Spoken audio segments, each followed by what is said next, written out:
घटना पर the wire नाम की एक न्यूज वेबसाइट आर्टिकल लिखती है और उसमें वह मस्जिद में तोड़फोड़ की बात कहते कहते बड़ी चालाकी से एक लाइन लगा देती है कि इस भीड़ ने मस्जिद में कुरान को फेंका, इसके नाम पर वो दंगे करवाना चाहते हैं। शर्जील इमाम, जिसने सीएए एनआरसी के खिलाफ दिल्ली के शाहीन बाग में चल रहे प्रदर्शन में ये कहा था कि असम को भारत से हमेशा के लिए अलग करने की उसके पास तरकीब है। शर्जील, जो जामिया मिलिया यूनिवर्सिटी में हुई हिंसा और दिल्ली के भीषण दंगों का आरोपी है, उसका द वायर के साथ बहुत गहरा कनेक्शन है। 31 अगस्त यानी गणेश चतुर्थी को इस पोर्टल पर एक आर्टिकल आया। आर्टिकल में लिखा गया कि राम के बाद अब गणेश को हिंदुत्व की राजनीति में भर्ती किया जा रहा है। इसी लेख में यह भी लिखा गया कि जगह जगह कब्रिस्तान की जगह पर पीपल की पूजन शुरू करके मूर्ति रखकर पूजा करने और जमीन हथियाने का हिंदू पुराने समय से तरकीबें अपना रहा है। अब आप खुद ही सोचिए कि आपने कभी ऐसा कोई मामला सुना है क्या जिसमें हिंदू ने किसी अन्य पंथ की जमीन पर कब्जा किया है। आज का ये वीडियो हमारे दूसरी वीडियो से थोड़ा अलग, उनसे थोड़ा अधिक जरूरी, उनसे थोड़ा अधिक बड़ा और डीप रिसर्च वाला है और ये आपके लिए देखना जरूरी है। ये डिस्क्लेमर था, अब कहानी सुनिए। देवास के पास उदयनगर थाना पर 26 अगस्त को दोपहर 2 बजे के लगभग राजू कोली नाम का एक लड़का जो अनुसूचित वर्ग से है, वो एक एफआईआर लिखवाता है कि उदयनगर का फरजान उसकी बहन को बीते दिन गुपचुप तरीके से मोटरसाइकिल पर बिठाकर ले भागा है, उसके विरुद्ध कार्यवाही हो। इस घटना का पता लगने पर उदयनगर के हिंदू इकट्ठा होते हैं और वे आरोपी को तुरंत गिरफ्तार करने की मांग करते हैं और इन प्रदर्शनकारियों में से कुछ लोग गुस्से में वहां की जामा मस्जिद में घुसते हैं और तोड़फोड़ कर देते हैं। इस पर अगले दिन यानी 27 को दोपहर 12 बजे हाजी मोहम्मद इस तोड़फोड़ के विरुद्ध एफआईआर लिखवाता है। इसमें वह मस्जिद में तोड़फोड़ करने, मारुति को पलटने और बाइक्स को नुकसान पहुंचाने की बात कहता है, लेकिन शिकायत में कहीं भी लोगों के द्वारा कुरान को फेंकने या उसका अपमान करने की बात वो नहीं कहता है। अब मैंने कुरान की बात बीच में क्यों कही वो जानिए और यही आज की इस रिपोर्ट में आपके लिए समझने की बात है। तो इस घटना पर द वायर नाम की एक न्यूज वेबसाइट आर्टिकल लिखती है और उसमें वह मस्जिद में तोड़फोड़ की बात कहते कहते बड़ी चालाकी से एक लाइन लिख देती है कि इस भीड़ ने मस्जिद में कुरान को फेंका।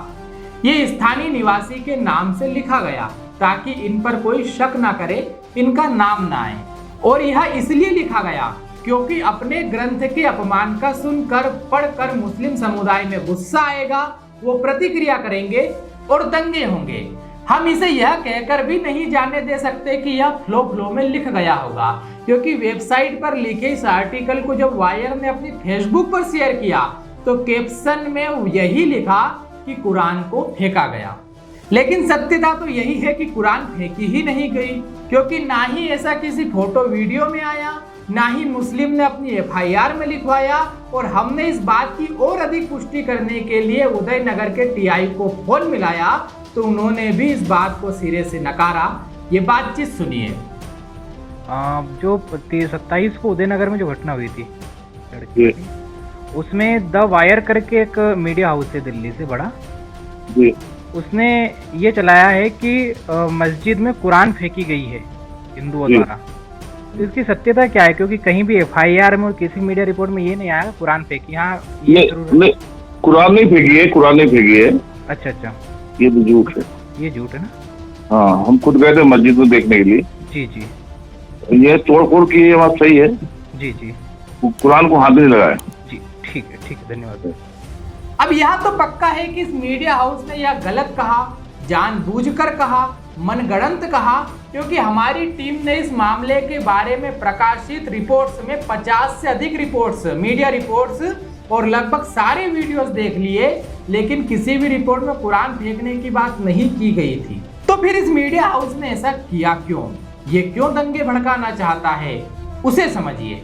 तो इस पोर्टल के फाउंडर, एंकर्स और राइटर यह कहते तो है कि सच्ची पत्रकारिता वे करते हैं, लेकिन इनकी लगभग सभी रिपोर्ट्स एंटी हिंदुत्व है या भारत विरोधी है, क्योंकि यह टीम ही उस एंटी हिंदुत्व के फंडे पर काम करने वाली टीम है। इसे इस उदाहरण से सुनिए। आपने एक नाम सुना ही होगा, शर्जील इमाम का। वही शर्जील इमाम जिसने सीएए एनआरसी के खिलाफ दिल्ली के शाहीन बाग में चल रहे प्रदर्शन में ये कहा था कि असम को भारत से हमेशा के लिए अलग करने की उसके पास तरकीब है।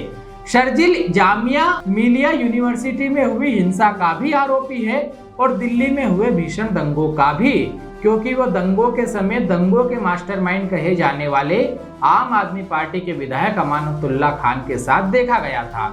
और गजब बात यह है कि शर्जिल इमाम द वायर का लेखक था, यानी वायर के लिए आर्टिकल्स लिखता था। और इसलिए इस पोर्टल से लगभग सभी लोगों के साथ ऐसी ही कहानियां जुड़ी हुई है कि यह पोर्टल दंगा फैलाने वालों को, हेट स्पीच देने वालों को एक्टिविस्ट कहकर उनके लिए सॉफ्ट वॉल बनाते हैं। अब आप यह भी समझिए कि कैसे यह पोर्टल दुर्भावना फैला रहा है। अभी 31 अगस्त यानी गणेश चतुर्थी को इस पोर्टल पर एक आर्टिकल आया।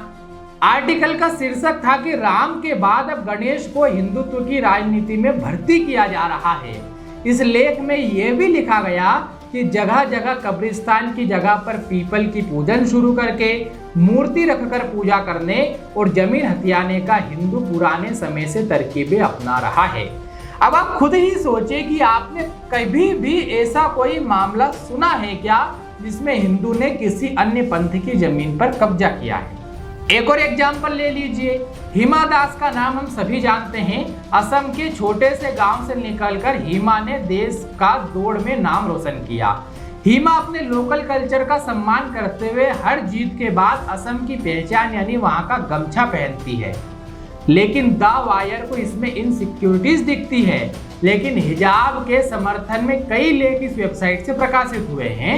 बुर्के को फैशन ट्रेंड बताया जाता है, यानी वायर को गमछे के कारण इनसिक्योरिटीज लगती है और बुर्के में फैशन ट्रेंड। नीलांजना भौमिक जो इस वेबसाइट के लिए आर्टिकल लिखती है, वो एक आर्टिकल में कारों के पीछे वाले ग्लास पर लगने वाले हनुमान जी के फोटो के बारे में लिखती है कि यह फोटो हिंदुओं को उग्र बना रहा है। जब सर्जिकल स्ट्राइक पर बनी फिल्म उरी का ट्रेलर आया और पॉपुलर हुआ तो इस वेबसाइट ने इसे टॉक्सिक यानी जहरीला बताया, यानी एंटी आर्मी मूवमेंट में भी ये शामिल है। कुल मिलाकर यह वेबसाइट फुल्ली एंटी हिंदू और एंटी भारत प्रोपेगेंडा को बल दे रही है, बढ़ा रही है। और यह अकेला नहीं है, पूरा एक इकोसिस्टम है जो इस तरह का काम कर रहा है। वो कहानी, वो सिस्टम और उसके उदाहरण बड़े शानदार हैं, रोचक भी हैं और चौंका देने वाले भी हैं। अगले वीडियो में सब बताऊंगा। धन्यवाद।